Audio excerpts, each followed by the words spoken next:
Alex Foster stood at the viewport of Earth Defense Station Orbital 7, his hands clasped tightly behind his back. The vast darkness of space stretched before him, punctuated by the red glow of Mars and the distant sparkle of Europa. Both colonies were bright with human activity, millions of people living their lives under domes and in underground cities. Or at least, they had been. "Captain Foster, sir," said a voice behind him. "The latest reports from Mars." Alex turned to face Olivia, Shaw his second-in-command. Her dark hair was pulled back in a tight bun, and her face was pale with exhaustion. They had been on duty for 36 hours straight since the first attack. "How bad?" Alex asked, though he already knew the answer from her expression. 2 million confirmed dead on Mars. The Phobos defense grid didn't even slow them down. She handed him a tablet. "Europa is worse. The ice shelters collapsed when they targeted the support structures. Most of the million colonists there had no warning." Alex's fingers tightened on the tablet until his knuckles turned white. "And the Council still refuses to respond to our communications?" "Yes, sir. The Xeraxian fleet commander sent only one message. Primitive species must be contained for galactic security." The Galactic Council had appeared in Earth's solar system 3 days ago without warning. 17 alien species working together in what they called a peacekeeping force. Humanity had only discovered faster-than-light travel 15 years earlier.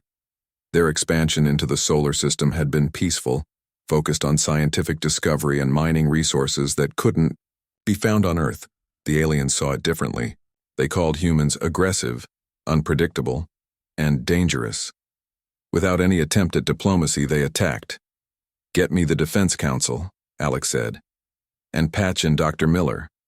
We need to understand what we're dealing with." 10 minutes later, Alex stared at the screen showing the grim faces of Earth's leaders. President Laura Daniels sat at the center, her gray hair framing a face lined with worry. "Captain Foster, give us your assessment," she said. "Madam President, we've lost most of our outer colony defenses. The alien technology is beyond anything we can counter. Their weapons cut through our shields like they aren't even there. They've jammed our communications between planets. Earth itself is currently protected only because we've positioned our remaining fleet in defensive formation, but it won't hold if they launch a full attack." Nathan Miller's face appeared on another screen. The xenobiologist had studied the limited data on the Council species since first contact 5 years ago. "Dr. Miller, help us understand. Why this attack?" "We've made no aggressive moves," President Daniels asked. The scientist ran a hand through his thinning hair.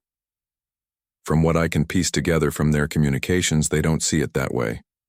The Council operates on a strict hierarchy of species based on their technological development and age of their civilization. Humans are newcomers, barely on their radar, but our rate of advancement frightens them." "We were advancing too quickly. For their comfort," Alex said, understanding dawning. "Exactly," Dr. Miller nodded. "In the 50 years since we developed advanced computing, we've progressed faster than any species they've encountered. They believe we're dangerous because we're unpredictable.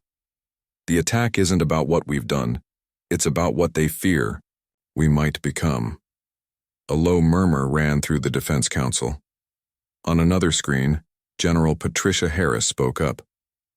"Our remaining military assets cannot withstand a prolonged engagement. We've lost 60% of our fleet already." President Daniels closed her eyes briefly. When she opened them, her gaze was resolute. "What are our options?" "We fight until we can't," General Harris said firmly. "And lose everything?" countered Secretary William Brown. "If their technology is as advanced as Captain Foster says, we'd be sacrificing what remains of humanity for pride." Alex stepped closer to the camera. "There's another option. We appear to surrender." The word hung in the air like a physical thing. "Appear?" President Daniels raised an eyebrow. "Yes, Madam President. We negotiate terms that allow Earth to survive while we develop a response they won't expect. Dr. Miller says they underestimate us because we're young. We can use that against them." The room fell silent as the implications sank in. "A conditional surrender buys us time," Alex continued. "Time we desperately need." As if to punctuate his point, alarms began blaring. Olivia's voice came urgently, over the comm. "Captain, the Xeraxian fleet is moving. They've broken through our outer defensive line." The screens showing the Defense Council flickered as Earth's network came under attack. President Daniels's voice remained steady despite the chaos. "Captain Foster, begin evacuation of all remaining colonial outposts. General Harris, position our remaining forces to cover the retreat. We will not abandon our people." The next 12 hours became a blur of desperate action. Alex coordinated from Orbital 7 as refugee ships streamed toward Earth, carrying the wounded and traumatized survivors. Xeraxian warships pursued, picking off the slower vessels. Each lost ship sent a spike of rage through Alex, but he maintained his composure, directing the defensive screen of Earth vessels that fought to protect the refugees. By the time the last survivor ship limped into Earth orbit, 30% of the evacuation fleet had been destroyed. Earth's military capabilities were in ruins. President Daniels addressed the planet and the remaining colonies, her face solemn on screens across the solar system. "People of Earth and her colonies, today we face the greatest challenge in human history. An alien force has attacked us without provocation or warning. They have killed millions of our people." She paused, and Alex could see the weight of what she was about to say in her eyes. "We cannot win this fight today. But humanity will not be extinguished. I have opened communications with the Galactic Council to discuss terms that will ensure our survival." The outrage was immediate. Calls of fight and never surrender echoed through the command center of Orbital 7. Alex understood the sentiment, felt it burning in his own chest, but he also saw the bigger picture. As the official surrender terms were transmitted to the Xeraxian flagship, Alex was summoned to a private channel with the president and a small group he didn't recognize. "Captain Foster," President Daniels said, "while we publicly negotiate our surrender, I'm creating a special project. Something the Council will never expect from a primitive species like us." Her expression hardened. "They've gravely misjudged humanity, and they will regret it." One of the unknown figures stepped forward, a woman with keen eyes and a determined set to her jaw. "Captain Foster, I'm Dr. Catherine Wells. How would you like to help us design the most devastating revenge the galaxy has ever seen?" For the first time since the attacks began, Alex felt something other than despair. It was a dangerous feeling, sharp as a blade and cold as space itself. Hope. 6 months after the attack, deep beneath the Rocky Mountains, Dr. Catherine Wells walked through a series of heavy security doors. Each one scanned her eyes, her fingerprints, and even the pattern of veins in her hands. The facility did not officially exist. On all public records, this mountain contained only an old storage site for outdated military equipment. The truth was far different. The last door opened into a vast underground chamber. Hundreds of scientists and engineers worked at stations filled with technology that would have shocked the Xeraxian overseers if they knew it existed.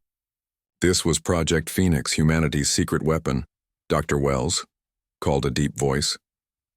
Jack Carter approached, his military bearing obvious despite the civilian clothes he now wore. As head of security for the project, the former Marine never relaxed his vigilance. "We caught another probe trying to scan the mountain. That's the 3rd this month." Catherine nodded. "They're getting suspicious. Have they traced anything back to us?" "No.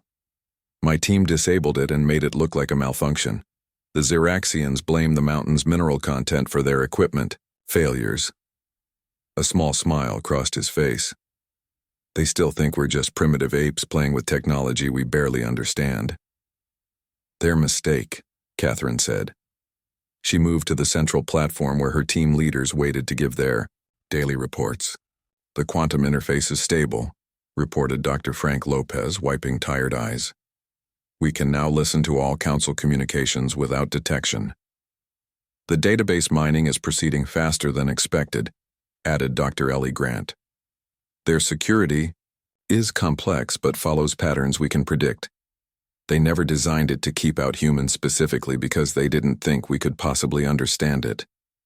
Catherine felt a spark of satisfaction. The arrogance of the Galactic Council would be their downfall. And the core project? Dr. Paul Bennett, head of quantum computing, stepped forward. We've mapped 80% of their network architecture. The backdoor access points are ready for Phase 2. Once we're in, we'll have control of everything: military systems, communication grids, even life support on their major ships and stations. How much longer? Catherine asked. 2 months, maybe less, Paul answered. Kevin's algorithm is the key. We couldn't have done this without him. Everyone looked toward a young man sitting alone at a workstation, fingers flying over controls as lines of complex code filled his screens. Kevin Grant hadn't spoken much since losing his parents and 2 sisters in the Europa massacre. He channeled his grief into creating the most sophisticated infiltration program ever designed. Catherine checked her watch. The daily report from Lieutenant Reed is coming in. Everyone back to work. On a secure screen, Samantha Reed's face appeared. As Earth's liaison to the Xeraxian occupation force, she walked a dangerous line every day. Dr. Wells, Samantha said quietly, the council representatives are meeting on their command ship tomorrow. Something big is happening. Do you know what? Catherine asked. They're discussing the next phase of the human containment policy. Samantha's expression hardened. I overheard the Arcturian ambassador. They're planning to reduce our population and resources to manageable levels. Catherine felt cold. Meaning?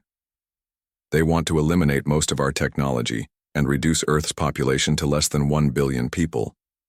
They'll present it as a generous offer to keep humanity as a protected species. The rage that had driven Catherine for the past 6 months burned hotter. Then we move up our timeline. We can't wait 2 more months. That's not all, Samantha continued. The Arcturian ambassador will address the United Nations tomorrow. They're going to announce these plans as if they're doing us a favor. Thank you, Lieutenant. Stay safe. Catherine ended the transmission and turned to her team. We need to accelerate. Paul, how soon could we launch with what we have now? Paul looked concerned. We're at 80% mapping. If we launch now, we might miss critical systems or trigger their security protocols. Kevin, Catherine called across the room. If we launched now, what would we control? Kevin looked up from his screens, his eyes reflecting the glow of data streams. Military communications, primary fleet controls, and about 60% of their life support systems. Not enough for complete leverage. And if we focused everything on just their command ships and central communication hubs? Kevin's hands moved rapidly over his interface, running calculations. That might work. If we concentrate on their leadership targets and ignore the outlying systems, we could have effective control of what matters in 3 weeks. That's still cutting it close to their announcement, Jack said. Catherine walked to the center of the room and looked at each team leader.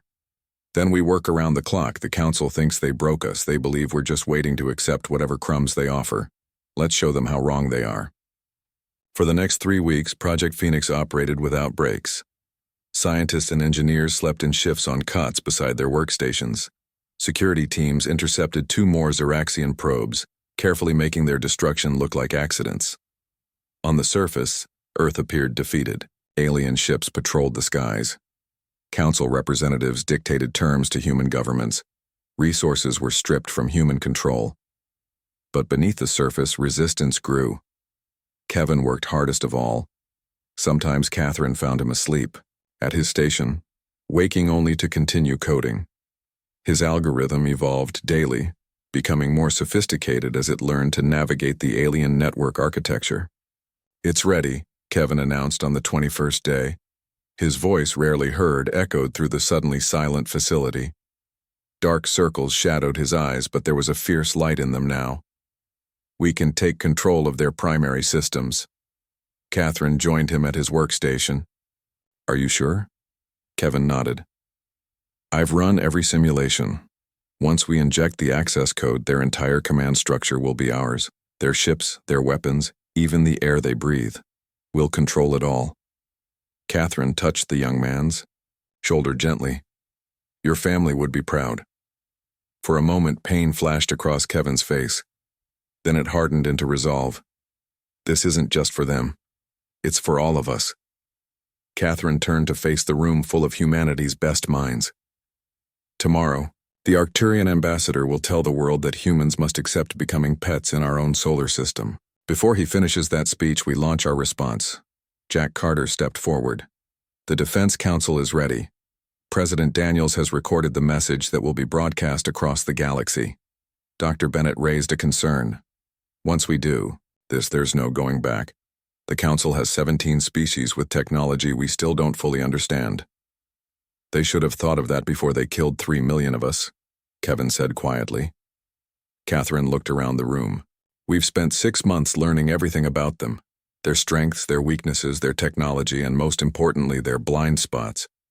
They spent that same time ignoring us, thinking us broken and primitive. Her voice grew stronger. Tomorrow, the Galactic Council learns exactly how wrong they were about humanity. As the final preparations began, Catherine walked to a private terminal and sent one last message to Captain Foster on the defense station. 4 simple words that would soon echo across the stars. Phoenix rises at dawn. The day of reckoning arrived with a blood-red sunrise over the Rocky Mountains. Inside the hidden facility, the atmosphere was tense but focused. Kevin sat at his station, fingers hovering over the final command sequence. Around him, the project. Phoenix team waited in silence.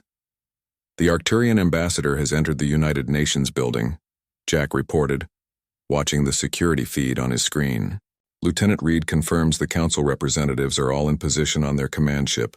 Catherine nodded. Perfect. They've gathered exactly where we want them.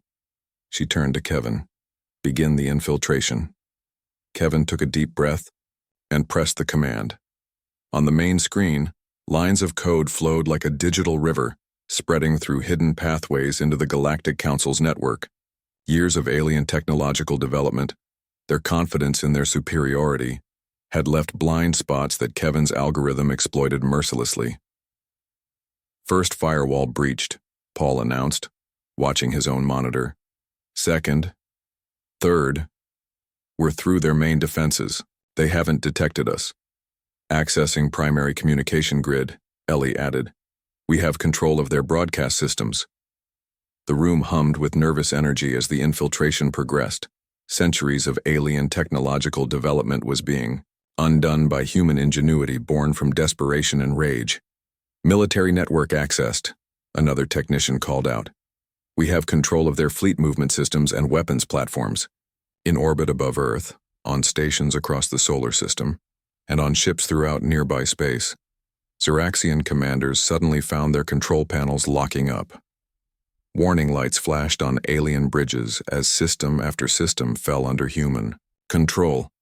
Life support systems accessed, Kevin announced, his voice steady. I'm setting them to minimum sustainable levels. They'll survive, but they'll know we control whether they breathe or not. Catherine moved to the communications station. Send the signal to Captain Foster. It's time for President Daniels' address. Aboard the Earth Defense Station Orbital 7, now surrounded by Xeraxian warships, Alex Foster received the message he had waited 6 months to see. Phoenix rises at dawn. Lieutenant Monroe, he called to his communications officer, activate the emergency broadcast system and patch in the president's recorded message. Yes, sir, Monroe replied, his hands flying over the controls. The Xeraxians are trying to block us, but wait, their systems are failing. Our signal is going through completely unhindered. Alex allowed himself a small smile. Project Phoenix is working. The Council is about to learn why humans should never be underestimated. On Earth, in the Grand Hall of the United Nations, the Arcturian ambassador stood before representatives of all human nations. His tall, slender form towered over the human delegates. His blue skin shimmered under the lights as he prepared to announce the Council's plans for humanity's future. Respected humans, he began, his translated voice echoing through the hall. The Galactic Council has carefully considered your species' position in the greater community of civilized worlds. While your primitive development and aggressive tendencies present challenges, we have decided to offer you protected status.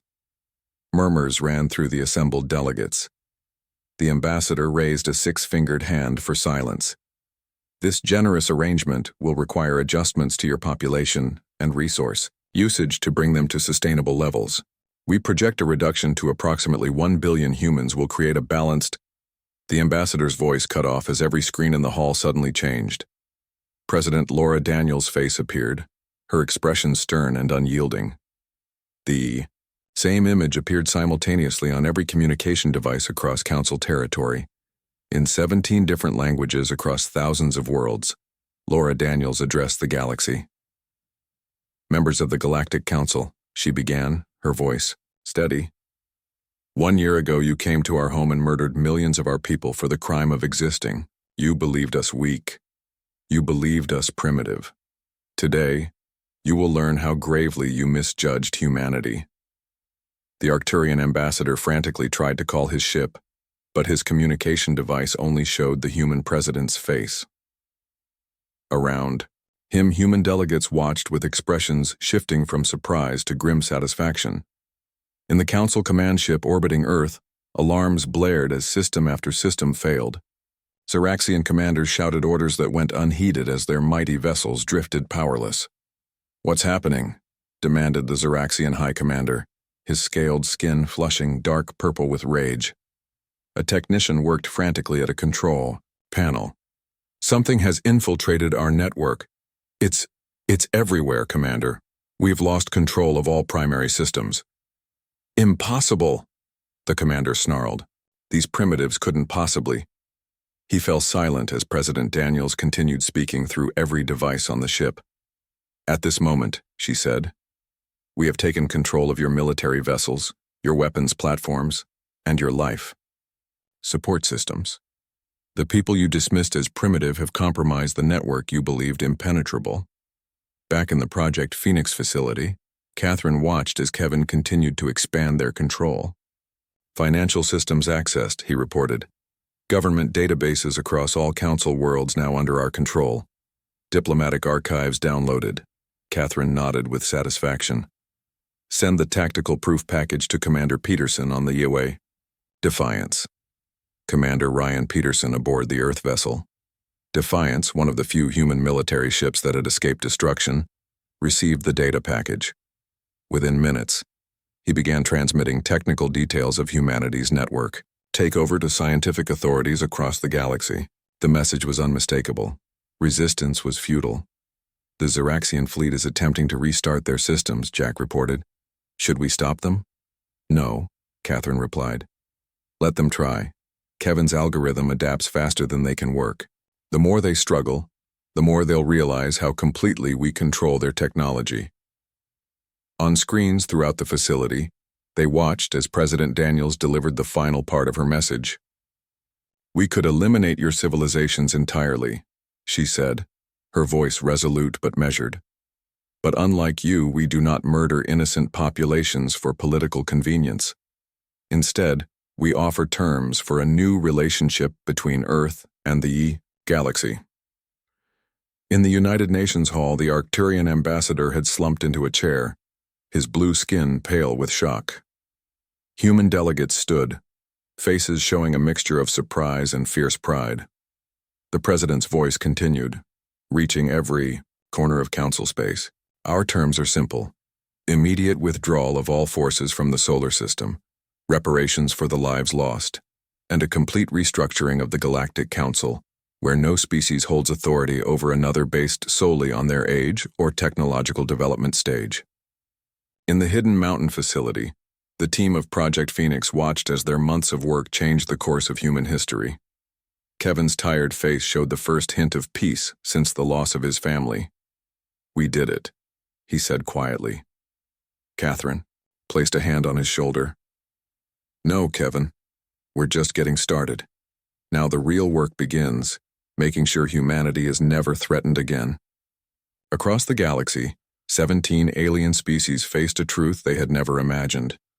The primitive humans they had dismissed had just proven themselves the most dangerous, innovative, and formidable species the galaxy had ever encountered. The Zeraxian High Commander stood before the emergency meeting of the Galactic Council. Once proud and confident, he now appeared diminished. His usual ornate battle armor had been replaced with simple diplomatic robes. Around the circular chamber, representatives of the 17 council species watched with varied expressions of shock, fear, and in some cases, poorly hidden satisfaction at the Xeraxians' fall from power. The humans maintain complete control of our networks, the commander reported, his voice rough with humiliation. Our best technicians cannot regain access. We have no choice but to accept their terms. This is outrageous, bellowed the draconian representative, pounding a clawed fist on the table. We cannot submit to primitives. Perhaps, said the Elorian delegate, her crystalline form shimmering as she spoke. If we had not attacked them without provocation, we would not be in this situation. The chamber erupted into arguments. Some council species had opposed the attack on humanity from the beginning, while others had eagerly supported the Xeraxian-led containment effort. Now, with their entire civilization under human control, old alliances fractured. On Earth, President Daniels met with the Project Phoenix team in the White House's secure bunker. The facility beneath the Rocky Mountains had been evacuated, its purpose now revealed to the world. You've all done the impossible, the president said, looking at each team member. Dr. Wells, Captain Foster, Lieutenant Reed, Mr. Grant, history will remember your names for as long as humanity exists. Catherine nodded, but her expression remained serious. The hard part begins now, Madam President. Controlling their technology was the first step. Now we need to ensure they comply with our terms. Admiral Garcia's fleet is in position, Captain Foster reported. The remains of Earth's defense forces had been hastily upgraded with technology reverse-engineered from captured Xeraxian vessels. They're monitoring the withdrawal of Council forces from our solar system. Susan Garcia, recently promoted to Admiral, appeared on a screen. The first wave of alien ships has left orbit, Madam President. They're moving slowly, but they're leaving. And the reparations? President Daniels asked. The Council has agreed to our terms, Catherine replied. They'll provide technology, resources, and assistance in rebuilding the Mars and Europa colonies. Kevin is monitoring their financial networks to ensure compliance. Kevin sat quietly, at a terminal, his eyes tracking data streams that only he fully understood. The algorithm he had created continued to evolve, maintaining humanity's grip on the Council's systems. There's something else, Kevin said suddenly. All eyes turned to him. I've been analyzing their secure archives. The attack on Earth wasn't just about fear of our development. There's a faction in the Council that has been systematically suppressing emerging species for thousands of years. What do you mean? Catherine asked, moving to look over his shoulder. The Xeraxians have led 7 similar containment actions against other species. Most were reduced to pre-industrial states. 2 were completely wiped out. Kevin's voice was flat, but his hands trembled on the keyboard. They called it preserving galactic stability. It's their standard procedure for species that develop too quickly or in ways they can't predict. President Daniels' expression hardened. So we weren't the first, just the first to fight back effectively. That changes our approach, Catherine said. We need to contact these other suppressed species, help them rebuild. Agreed, the president nodded. Prepare a diplomatic team. Captain Foster, you'll lead it. Alex looked surprised. Madam President, you understand both the military and diplomatic aspects of our situation. I need someone who can speak for Earth with authority while assessing these civilizations for possible alliance. 3 days later, the Galactic Council convened again, this time with a human delegation present. The council chamber on the neutral world of Centaurus Prime had never seen humans before. The alien representatives watched with mixed emotions as Alex Foster led his team into the chamber. Captain Foster, the Xeraxian High Commander, acknowledged stiffly. The Council has prepared the formal surrender document as requested. Alex kept his expression neutral as he approached the central table. Not a surrender, Commander. A new accord between equals. The commander's scales darkened with barely suppressed rage, but he said nothing as Alex reviewed the document. There's one addition, Alex said, looking up at the assembled representatives.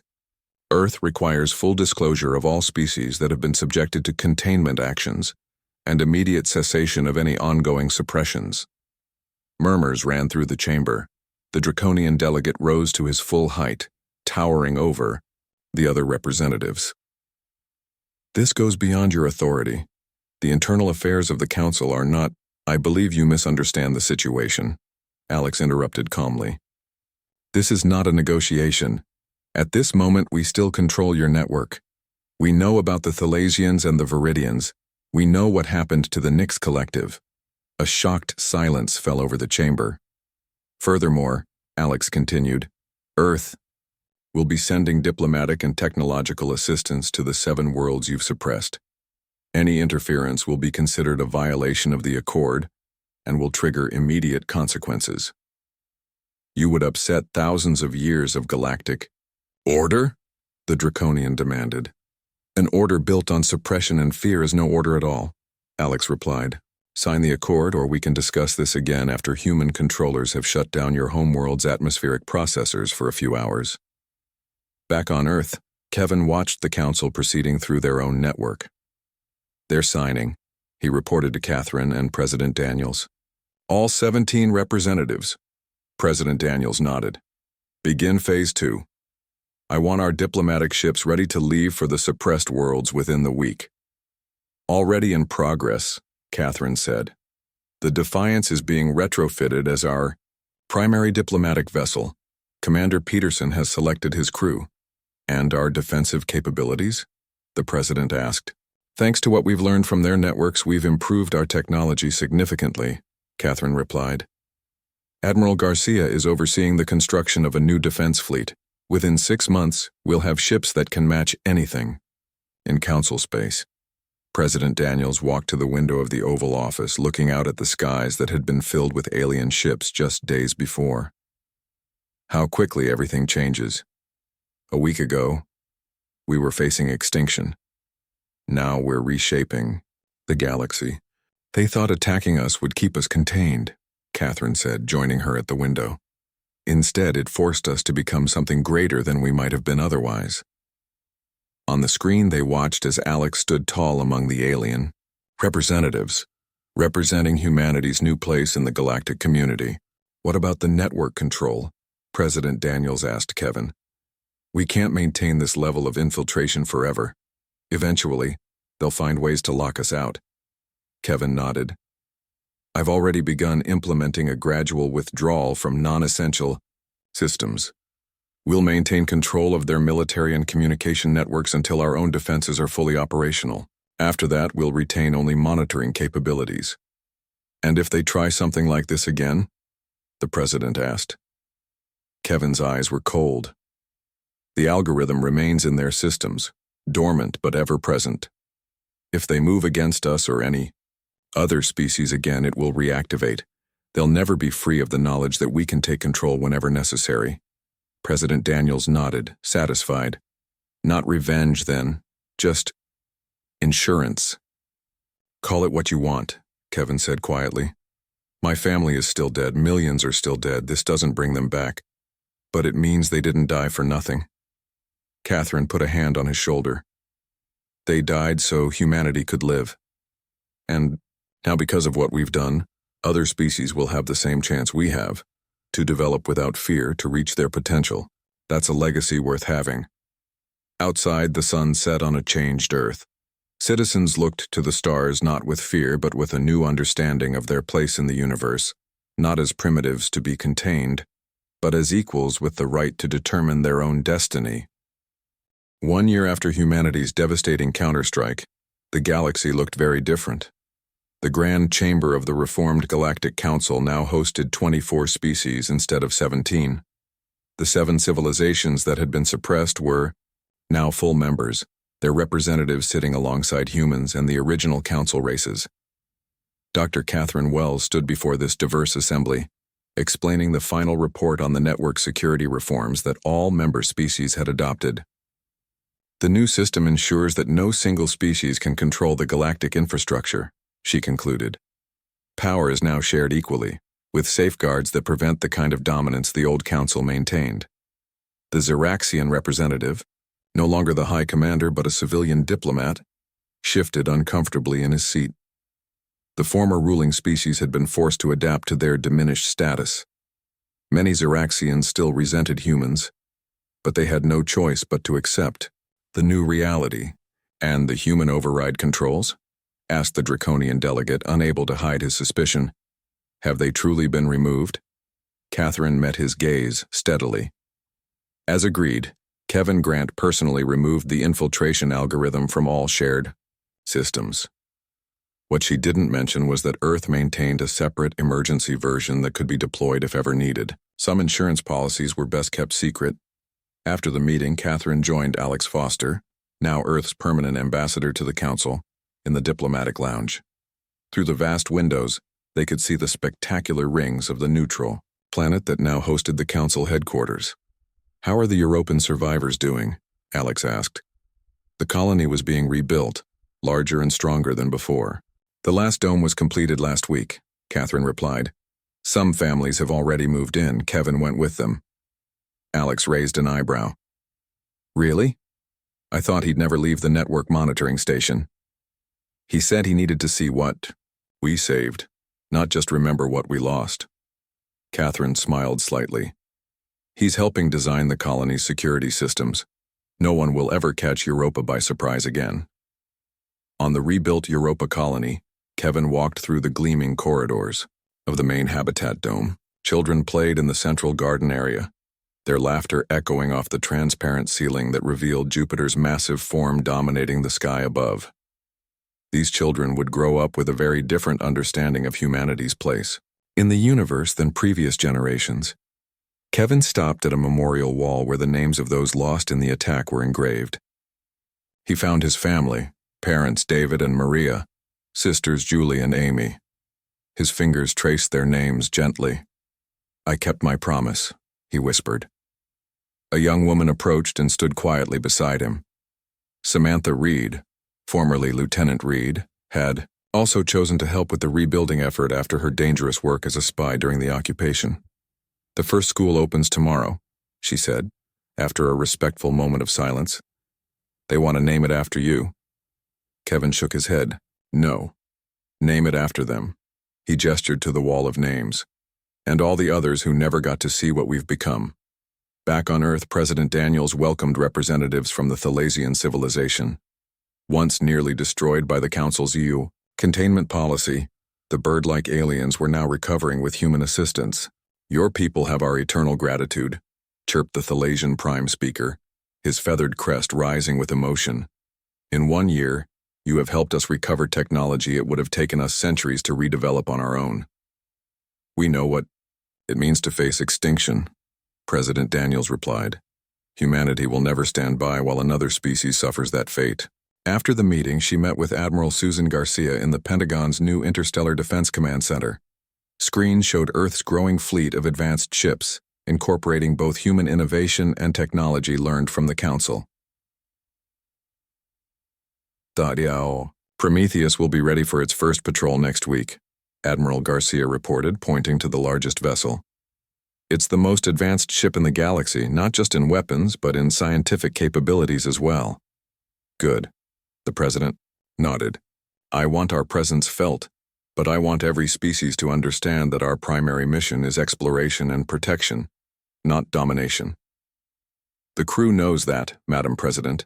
Captain Olivia Shaw has selected the best people from across our space forces. The Admiral smiled. Though I think Commander Nathan Miller is still adjusting to being our chief diplomatic officer instead of just a xenobiologist. He understands them better than anyone, President Daniels said.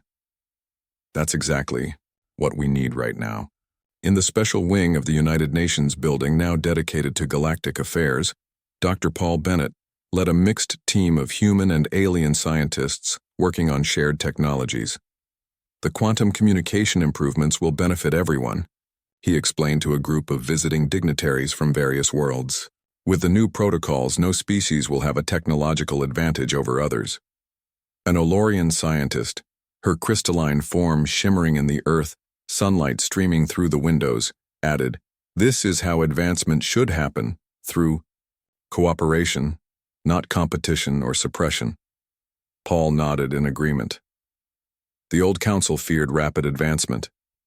We embrace it, but with shared wisdom and responsibility. As evening fell over Geneva, Jack Carter walked the perimeter of the building, still taking his security duties seriously, even though the immediate threat had passed. His communicator buzzed with a message from Catherine. Xeraxian delegation arriving tomorrow, her message read. First official state visit since the Accord. Extra security protocols recommended. Jack smiled grimly. Trust was building slowly in the new galactic community, but no one was taking chances yet, especially not with the species that had once tried to exterminate humanity. On the far side of the galaxy, in what had once been forbidden space to non-council ships, the Earth vessel Defiance orbited a world that was taking its first steps into space travel. Commander Ryan Peterson watched on the view screen as the planet's first satellite launched into orbit. Should we make contact? His first officer asked. Ryan shook his head. Not yet. President Daniels was clear. We observe, we protect if necessary, but we let them develop at their own pace. When they're ready, we'll welcome them as equals, not subjects. Pretty different from how we were treated, the officer remarked. That's the point, Ryan replied. The cycle of suppression ends with us. Back in the council chamber, as representatives, filed out after the session, the Xeraxian diplomat approached Catherine with obvious reluctance. Dr. Wells, he said stiffly, my government wishes to know if Earth would consider sharing expertise on quantum computing. We are struggling to rebuild certain systems. Catherine studied him for a moment. A year ago, this same individual had supported the elimination of humanity. Now he was asking for help. Of course, she said finally. That's what the new council stands for, advancement through cooperation. Send your technical team to Earth next month. We'll arrange everything. As the Xeraxian walked away, Alex joined her. Forgiveness, Catherine? That's not what I expected. She shook her head. Not forgiveness. Evolution. They need to learn that working together benefits everyone more than domination ever did. And, if they never learn that lesson, she didn't need to finish the thought. Across the transformed galaxy, humanity's message was clear. The species that had been dismissed as primitive had revealed themselves to be not just technologically capable, but morally superior to those who had tried to suppress them. Earth's devastating revenge hadn't been destruction. It had been transformation, replacing an order based on fear with one based on cooperation and genuine respect.